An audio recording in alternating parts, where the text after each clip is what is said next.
violence and other kind of violence.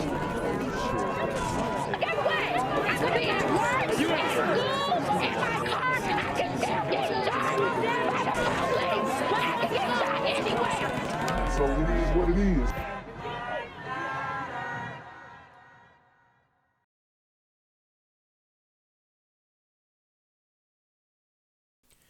What's good, YouTube? It's the Black Gen Z Mindset. Make sure you like, comment, share, and subscribe. Let's get into the video. So I definitely wanted to do a local story first.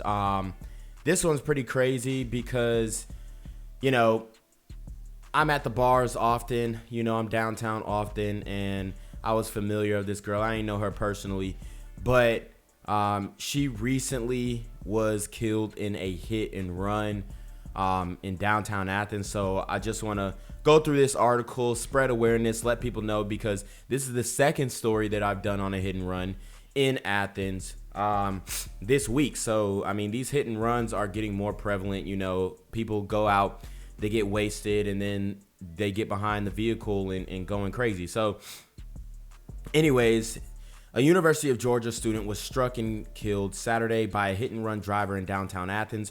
According to Athens Clark County Police, 20-year-old Ariana Zars was struck by a Honda Accord at about 12:12 a.m.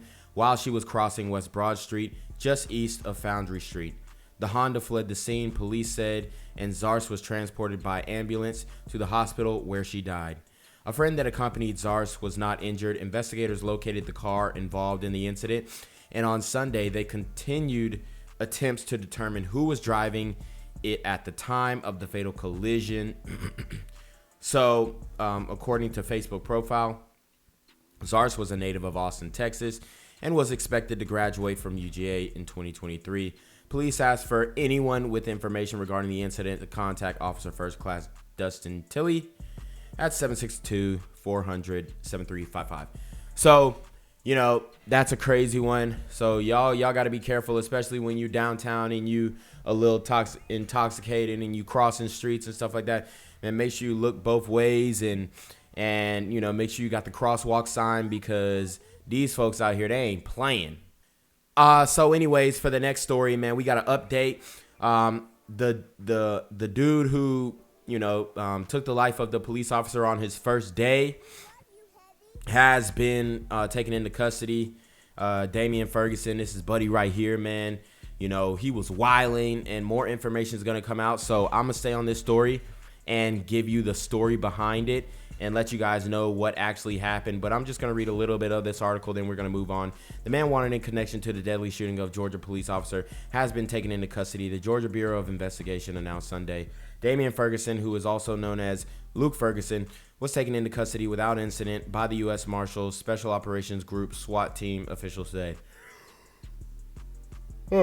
In a tweet, the GBI said Damian Ferguson was wanted in connection to the shooting death of Alamo Police Department officer Dylan Harrison.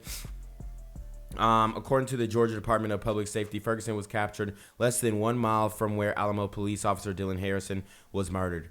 A manhunt was previously underway for Ferguson, and authorities issued a $17,500 reward for information leading to an arrest. During the search, law enforcement issued a blue alert due to Ferguson's threat to the public. 26-year-old officer Dylan Harrison was married and the father to a 6-month-old baby. He was shot while working his very first shift as an officer in the department. So that's pretty crazy right there. And, you know, we went through that story. So, you know, I just wanted to update you to let you guys know that buddy is off the streets. He was on demon time. And, you know, unfortunately, man, he left a lot of terror in his wake. This guy, first day on the job, was killed. And I do want to point out the people in the comments section of these, you know, posts when they post it on social media. I mean, these folks are literally wilding, man. They're seriously wilding, and I'm gonna try and pull it up for you guys. So let me just get it right here ready for you. I know I should have had this ready, but Let me get it for you right here, and then we'll kind of go into these comment sections, and I'll show you the mindset of a lot of these people. You know, they are not, a lot of people do not send their condolences to the family, if you will, because they feel like officers are killing black men on a daily basis, and this, that, and the third. All right. So anyways, let's get into these comments. So some of the women had some empathy. Damn, his baby only 6 months. They're praying for the wife. This woman says, I'm not going to be desensitized. It's sad. It's all sad. The world is just like, as if she had to preface that. This dude says RIP George Floyd, Eric Garner, etc. So as you can see, the comment section wants blood for George Floyd, Eric Garner, and other people who were killed by police. They want blood from every officer. It doesn't matter.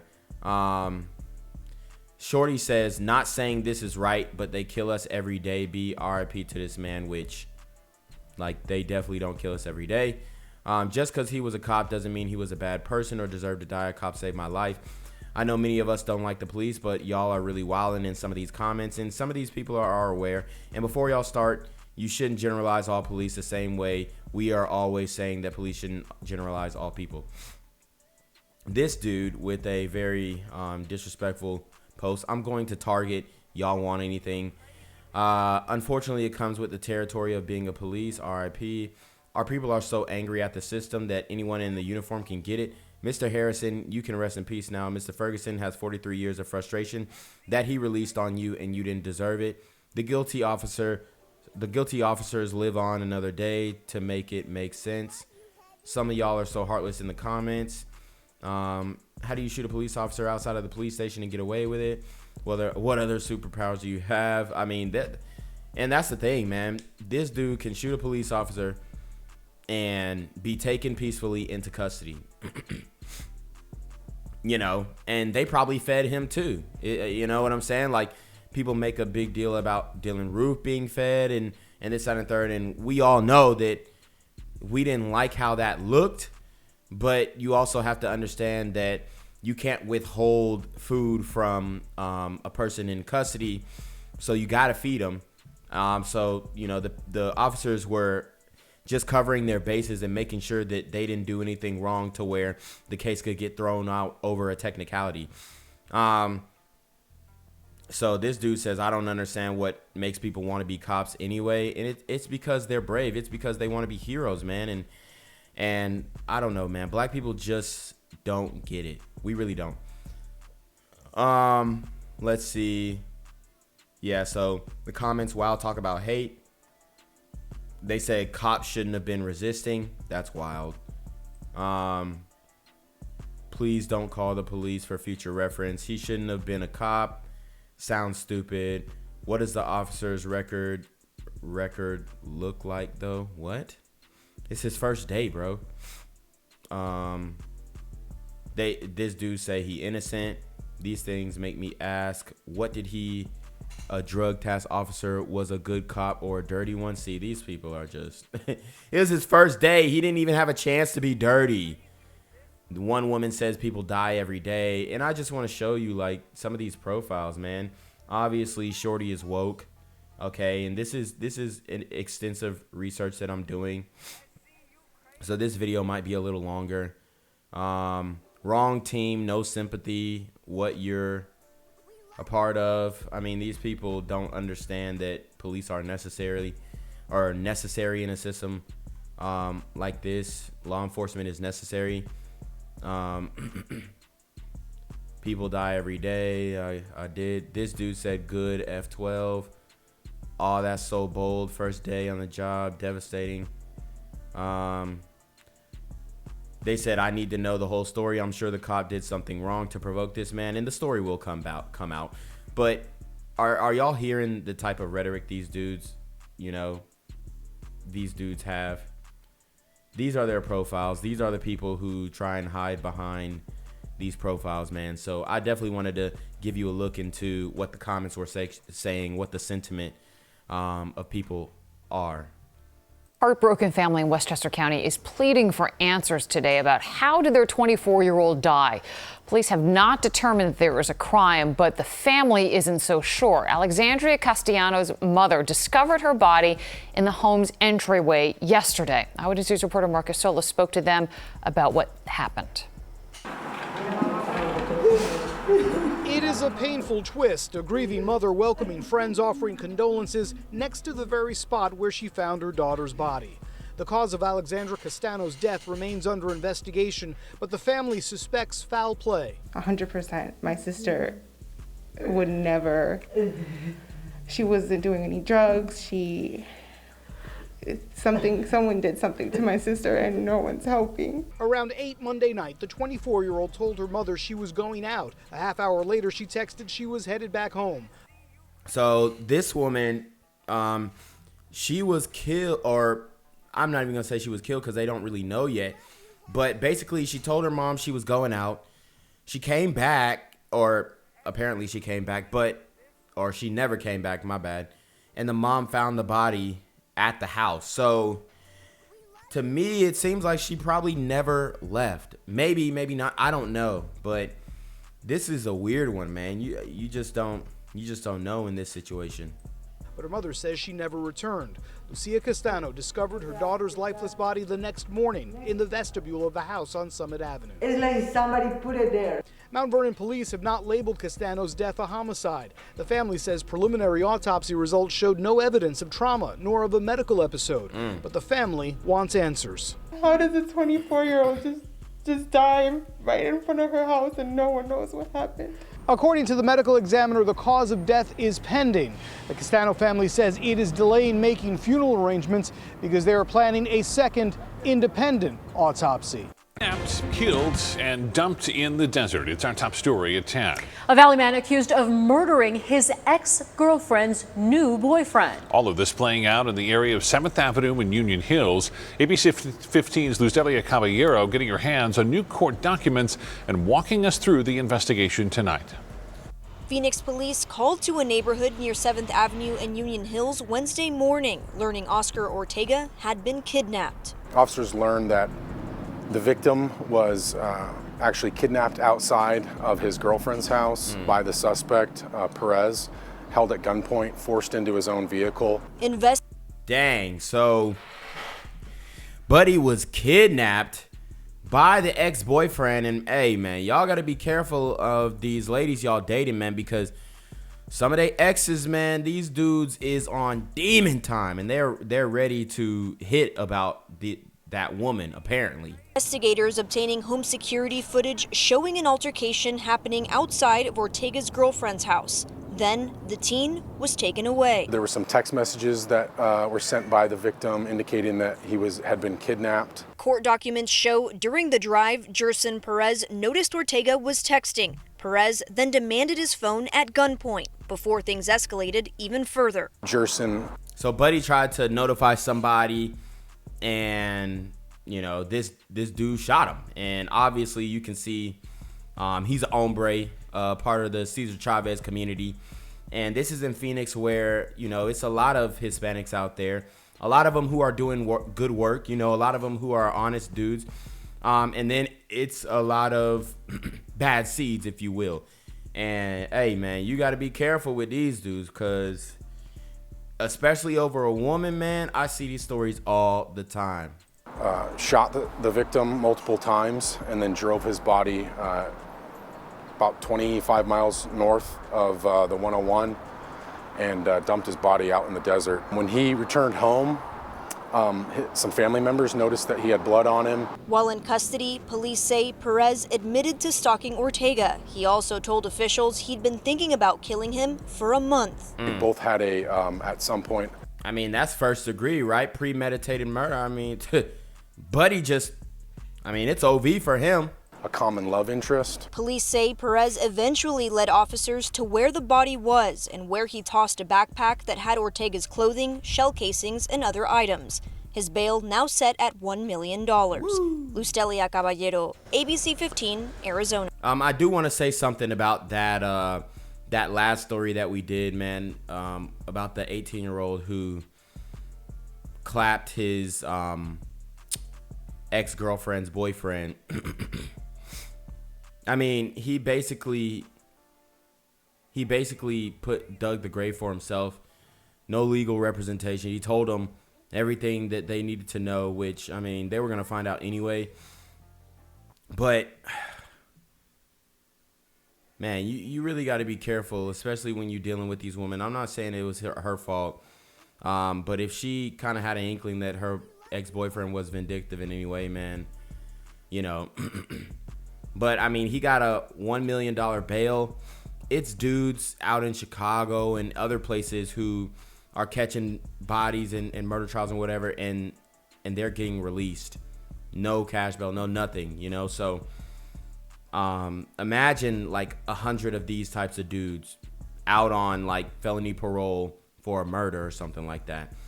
That's how a lot of these cities are getting nowadays. Is now behind bars for the murder of 52-year-old Javier Fernandez. It happened July 9th when Fernandez was shot and killed near his Malaga home. The investigation led to more than a dozen other arrests. AJ Cotto is live at the Fresno County Sheriff's Office with the shocking details unraveled. So take a look. The woman in the middle, she actually had a son who was killed by police. She got a settlement with the city, and now she has taken those funds and is using them to run an illegal drug gun gang operation. So pay attention to this story, man, because it's deep. And as you can see, all of these brothers are Hispanic, the Cesar Chavez community. So you know, they on demon time. Today, Sheriff Margaret Mims spoke on the gang activity and says that it's hard to believe, but young teens are being supplied guns and directed to kill. A 3-month investigation into the murder of Javier Fernandez ends in the arrest of 14 people tied to Wow, so look at these ages. 18, or Richard Aguilar, 18. Angel Galvez, 19. He already got face tattoos. Christina Lopez is the financier. She's 42. Christopher, can't tell his age. Sierra Perez, 22, 19. Another 42-year-old man. These grown men dealing with these young kids. Giuliano Carrillo, face tattoo as well. Luis Ramirez, 33. Romeo Tobias, 24. Juan Venegas, 40. Grown men dealing with these teenagers, directing them to do illegal activities. Outlaw gangs. These are killers, and they're children, and they're being told what to do by sophisticated criminals. Fernandez, described as a loving father and grandfather, was shot multiple times in broad daylight. Detectives were able to identify the suspect's vehicle, which they later found burned. After releasing surveillance pictures, public tips pointed to 18-year-old Richard Aguilar's house, where he was taken into custody after a stand. Wow, so you see this man snotty nose crying. You know, I'm not going to call him a baby because he knew exactly what he was doing. You know, obviously influenced by the wrong people, but he going to have to be held accountable. He going to have to do his time, get his just due, because the guy that he killed and burned his car as if they was in some type of action movie, you know, that guy deserves justice, and he didn't deserve to die. Handoff. During the investigation, a total of 14 locations were searched and a dozen guns were seized. Our investigation was very important because it did result in peripheral arrest, which means our hope is we're stopping potential violent crimes from happening. 42-year-old Christina Lopez was among those arrested. She's the mother of 16-year-old Isaiah Murrieta Golding, a murder suspect who was shot and killed by police in 2017. So you can see, you know, these people were out here protesting for a murder suspect. Protesting for a murder suspect. We want justice. Black lives matter. Brown lives matter. Like, I mean, why do we in the black and brown community, which we're not tied to them, like, come on, let's keep it a buck. Mexicans and brothers, we not really getting down like that together. Like, you know, especially in the prisons, man, we're mortal enemies. So to say there's a black and brown community conglomerate that work together, and no, that ain't true. Okay, so people are protesting for the worst of the worst, and it just, it diminishes the credibility of any social justice movement that these people are trying to push. But nevertheless, the people still fall for it. The city has since paid Lopez out millions in settlement money, which DA Lisa Smitkamp says she's been using to buy guns for her 14-year-old son and other teen gang members. As a mother and a prosecutor and a citizen of this county for my entire life, this is some of the most despicable behavior I've ever seen from a human being. Investigators say 47-year-old Jesse Aguilar was another notable arrest. He was already serving a life sentence for a 2014 homicide and has been allegedly directing young teen gang members to commit murders from behind bars. Investigators are still evaluating the guns seized to see if they're tied to any other crimes, and they are asking anyone who has any information about this investigation to give them a call. In downtown Fresno, AJ Cotto, KC24, local news that matters. New at 11, the Merced County Sheriff's Office. A Fresno County murder suspect is in jail tonight, along with 13 other people tied to the same investigation. 18-year-old Richard Aguilar is accused of shooting and killing Javier Fernandez on July 9th near the victim's home in Malaga. Detectives say Aguilar is an active Calwa gang member. We are going to charge Richard Aguilar, as the sheriff has indicated, with special circumstances murder. His penalty, the potential penalty he is facing, is either death or life without the possibility of parole. Authorities arrested Aguilar in connection to an outstanding warrant for robbery. During the investigation, I mean, look how cowardice this man looks. Snot nose. I mean, bro, this dude is a $120 soaking wet. These dudes are just like, it's so crazy that they get these young dudes who haven't even developed, their balls ain't even dropped, and they're out here committing murders. And man, it's so wild. And then crying and whining and carrying on when they get caught. And you know, the mama, she raised her son. Not this guy, but the guy who got killed and she got the settlement money for. She raised her son to be a thug. She was a thug. And they still have the nerve to, oh, the city owe me money. Like, she got those millions and didn't get her kids out of that lifestyle. She got those millions and started to, push them deeper into that life. Authorities served several search warrants, which led them to those 13 other suspects who are now behind bars on a variety of charges. Action News reporter Nick Garcia joins us now live from Sheriff's Office headquarters in downtown Fresno with how investigators say taxpayer money helped fund some of the crimes. Nick? Right, good evening, Warren. A bombshell announcement from the Sheriff's Office earlier today. Here I have a lengthy list of arrests. One of the more notable, Cristina Lopez, who was involved in a multi-million-dollar settlement with the city of Fresno this year. She sits in jail tonight facing 22 felony charges, but her attorney says he has not seen the evidence to back up those charges.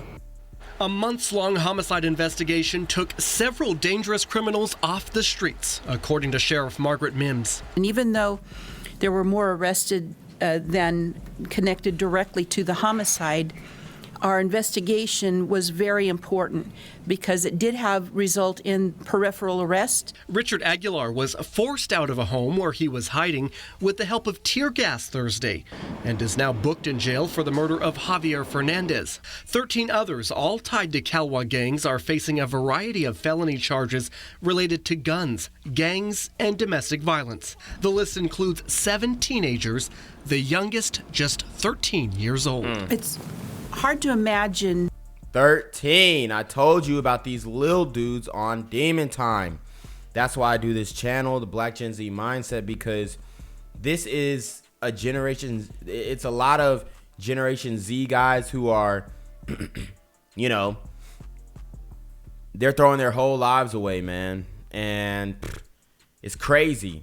With the direction of 40-year-old, 30-year-old guys. I mean, these dudes are it's like they're predators and they're preying on these people and grooming these kids to turn into these demons, these savages. In the public, teenagers being involved in these kinds of violent crimes But that's where our investigation led. Also arrested, Christina Lopez. She's the mother of a 16-year-old killed by Fresno police as he ran from them in 2017. Lopez.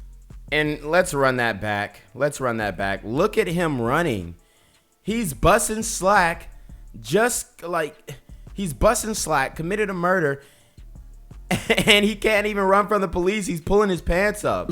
Also arrested, Christina Lopez. She's the mother of a 16-year-old killed by Fresno police. Look, he's running. It appears he has a weapon in his other hand.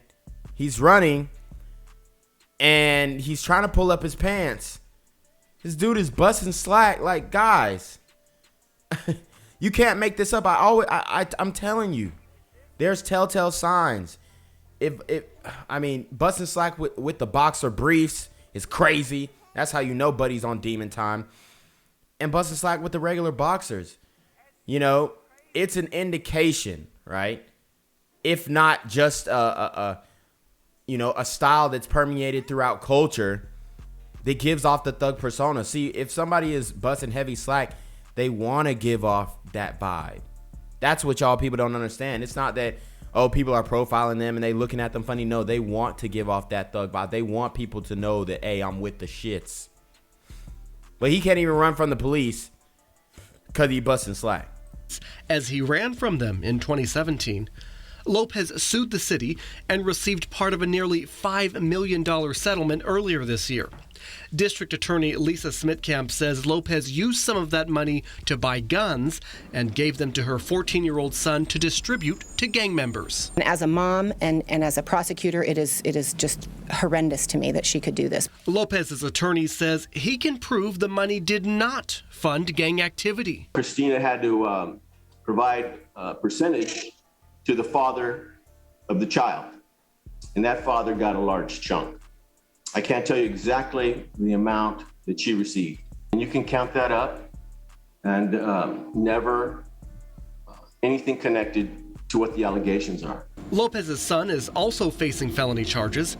Torres could not speak about his arrest, but said it's the gang shot callers who should be held accountable. They coerce people to do their bidding.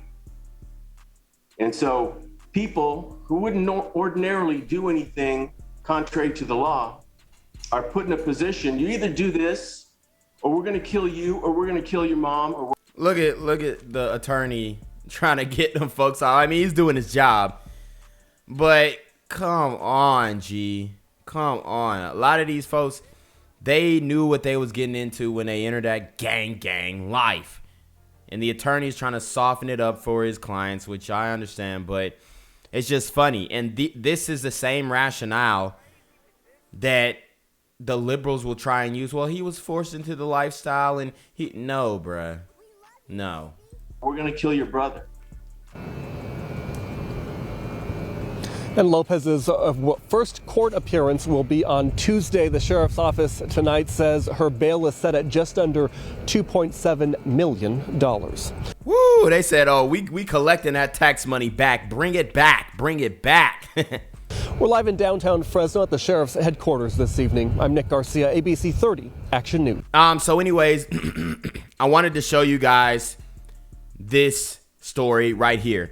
Seattle could fire nearly 50% of their police force before they refuse to get the procedure shots. And I've told you guys, or because they refuse, I've told you guys about Portland and how bad it's gotten.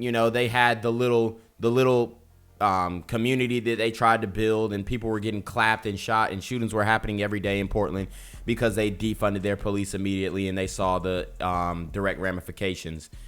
So that is, if they fire 50% of their police force, Portland will burn, okay? And it's already been burning, but even more.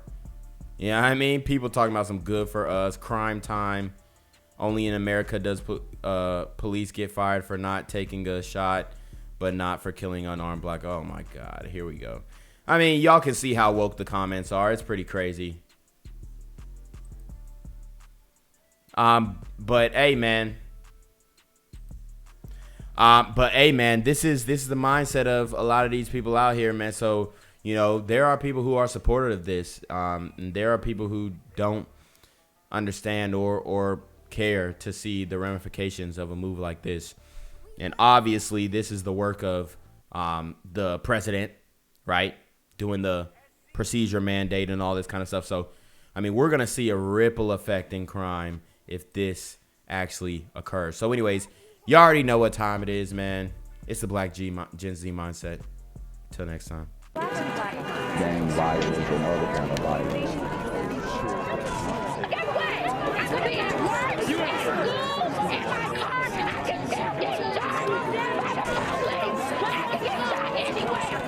So it is what it is.